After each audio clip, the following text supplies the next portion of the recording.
As I went about my work, I decided to fill my diffuser with some thieves and lavender, my go-to combination. I would love your recommendations on other essential oil brands or scents that you enjoy. Recommendations is one of my favorite ways to try new things.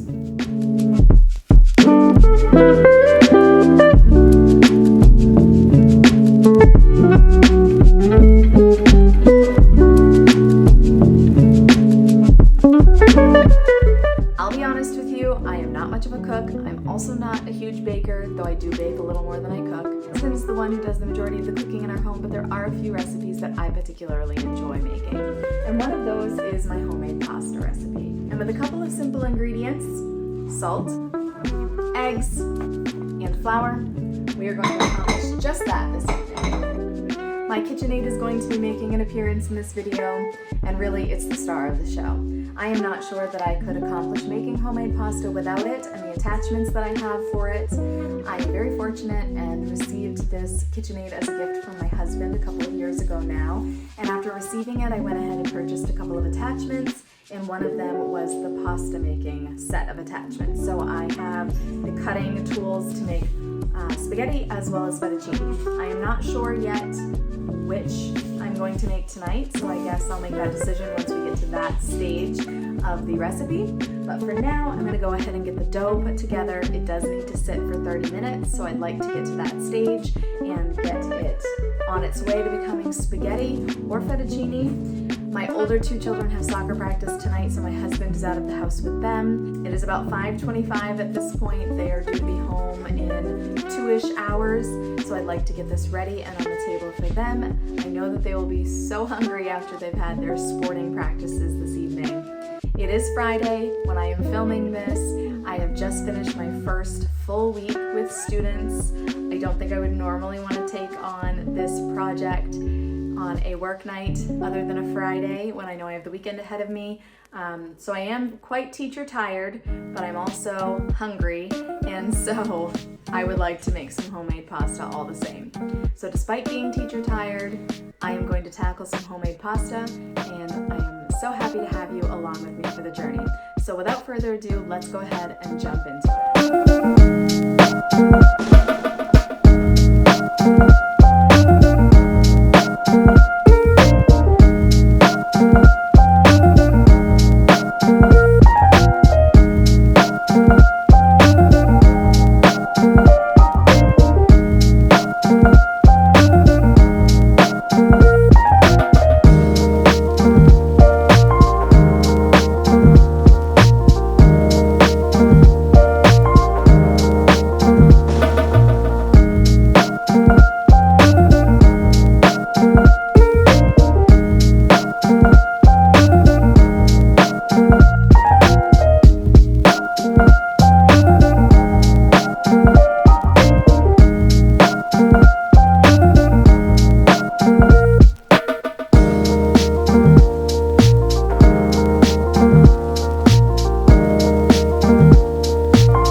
I've learned on my adventure to make homemade pasta, now that I've done it several times, is to keep water handy. I have made homemade pasta that has been too wet and it has gotten super clogged in my cutting devices, and that was quite the time to get that all cleaned out.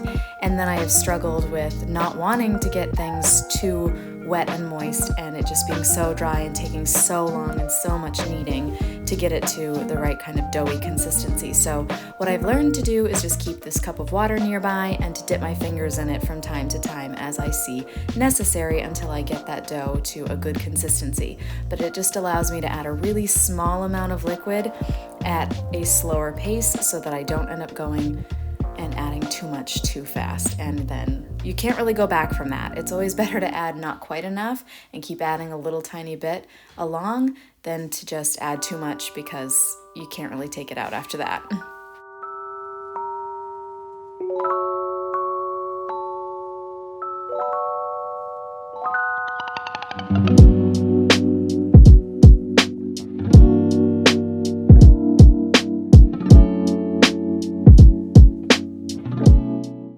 I've also come to learn that after you do all sorts of kneading and you get your dough to the consistency that you feel is appropriate, once you look at it, it doesn't look all that mixed still. You can tell here, you can see a little bit of whiter sections and such, and it kind of seems like it needs more kneading. But once you let it sit for the 30 minutes that is recommended, that sort of just works its way out and it ends up being a really nice, beautiful, consistent dough.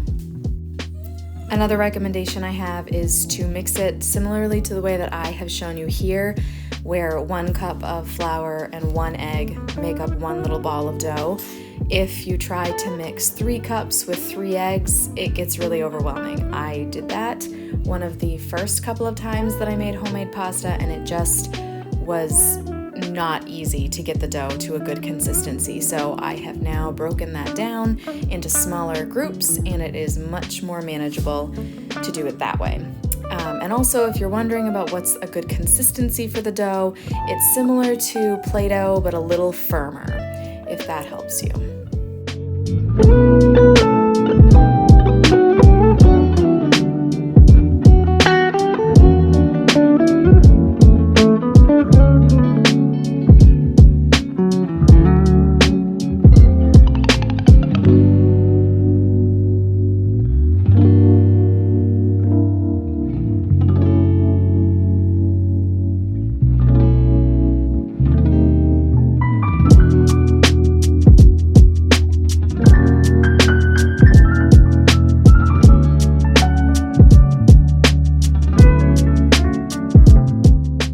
When your dough is ready to do its sitting for 30 minutes, you can wrap it in tin foil like I did, or you can put it in a plastic bag. Really doesn't matter. I can't usually fit mine in a plastic bag because I make 3 clumps like I showed you, so I just go with the tin foil and it works out just fine.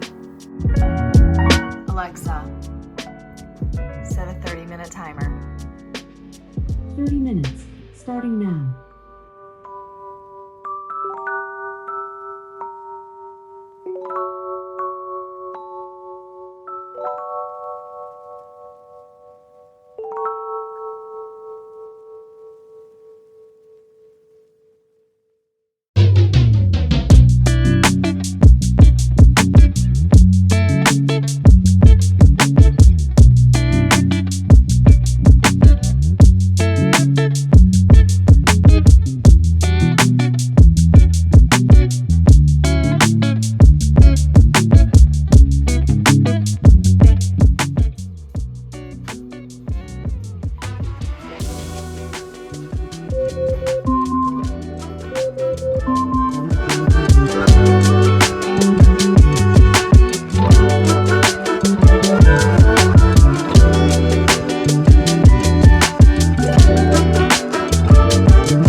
watching this dough go through this machine and get thinner and thinner each time as satisfying to you as it is to me. I think I could watch this all day. So I hope that my endless minutes of footage of this simple task doesn't bore you, but I could watch it all day long. I had over 60 minutes of footage when I finished filming for this video, and I cut it down to under 25, and it felt hard to do that because I could have just sat and watched the full 60 minutes, but hopefully you enjoy it.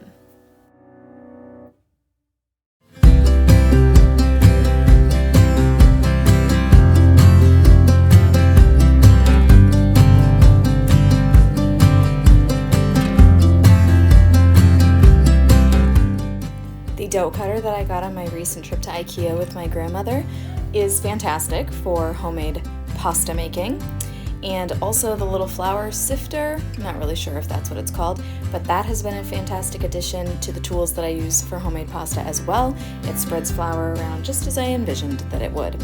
If you've not checked out that all-day IKEA haul that I did with my grandmother, you should definitely go check it out. There's some super sweet moments between her and I. I always value my time with her. She's such an important person in my life. So if you haven't seen that, you're missing out on not only IKEA amazingness, but also just some really sweet moments between a grandmother and a granddaughter who adore each other.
this device thins the dough, and the dial on the side that you keep seeing me touch just adjusts how thin it gets. It goes all the way from a 1 to an 8, and I typically do go through every single step. Sometimes I'll skip from 6 to 8 or 4 to 6 and skip just one setting to make it a little bit faster, but I try to go through every step because it just allows the dough to thin at a good rate so that it's not thinning too fast and then becoming dry and cracky, and then it wouldn't cut into pasta very well. So I do recommend going through those settings and slowly working your way down them versus skipping them. I learned that kind of the hard way. I did try one night to make homemade pasta much too quickly. I didn't have enough time. I just should have skipped it and done it a different night, but I did not. And so I was skipping every other setting, just going from 1 to 3 to 5. And then I think I even went to 8 right after that. And it just, it tasted good. We did get spaghetti out of the deal, but it wasn't the best. So just avoid that if you can.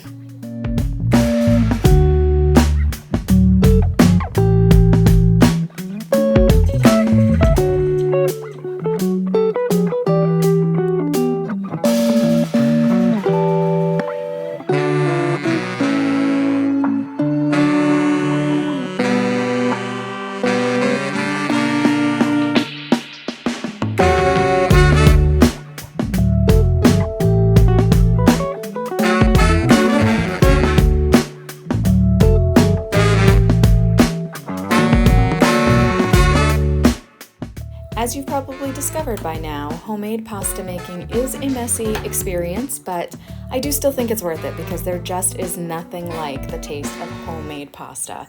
It is a taste that can't be compared to any store-bought pasta. That's just that.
I need to know from you, do you find the rolling of the dough a more satisfying visual experience, or seeing the dough get cut into spaghetti?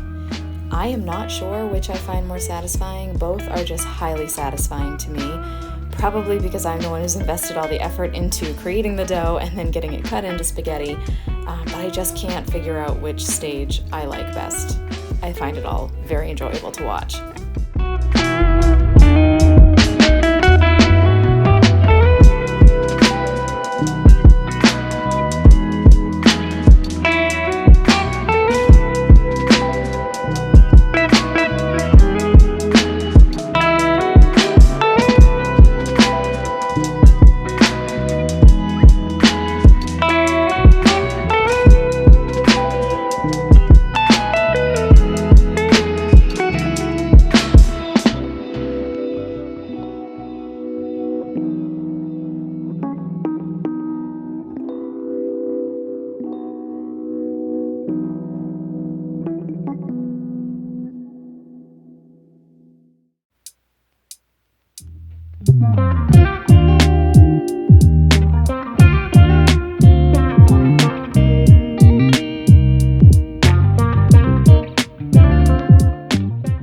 And now a lesson you're going to get to learn from me almost in live time, because while this isn't technically live, It's an error that I make right here in this very video.